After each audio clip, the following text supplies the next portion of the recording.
Hello दोस्तों, नमस्ते, प्रणाम। मैं आपका नीलम चौबे, हमारे चैनल में आपका स्वागत है दोस्तों। और सभी को हर हर महादेव। आप लोग कैसे हो? उम्मीद करती हूँ अच्छे होंगे और स्वस्थ होंगे, मस्त होंगे। और मैं भी अच्छी हूँ। और एक मैं छोटा सा सोहर गीत सुनाने जा रही हूँ। अच्छा लगेगा तो लाइक सब्सक्राइब जरूर कीजिएगा। चारू चौकंड के हवेलिया तो चुनवे चुन होटल हो ललना ओही में बैठेली एक सुंदरी हार दिए मुहावा पियर हार दिए मुहावा पियर दुआरा से आइले कवन देवया गनवा बीच खड़ा भइले हो धनिया बका बैठेलु मनवा मारी हर दिए मुहावा पियर हर दिए मुहावा पियर कुली कैला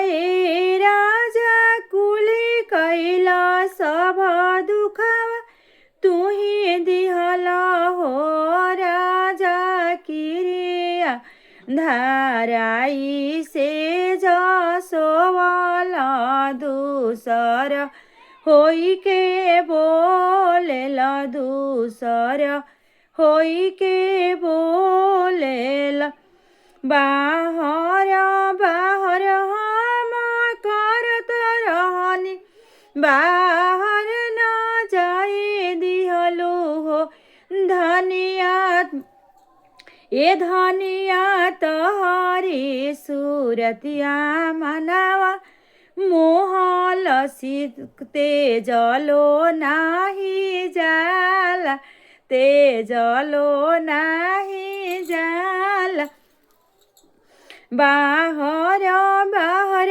धनिया करत रहनी बाहर ना जाए दिहलु हो धनिया उठावा रंगेलु चटकार काजरवा मनवा मोहेला काजरवा मनवा मोह ए धनिया बिंदिया साटेलु कमदार सेंदुरवा मनवा मोहेला सेंदुरवा मनवा मोहेला सब कैला ए राजा सब कैला सब दुखवा तुही दिहला हो राजा किरिया धाराई से जिया सोवाला दूसर होई के बोलेला दूसर होई के बोलेला छानिया छापर बालू रहिते ता लोगावा बटोरी दीती हो धनियाई हमें मेहनती तोहार ऊपर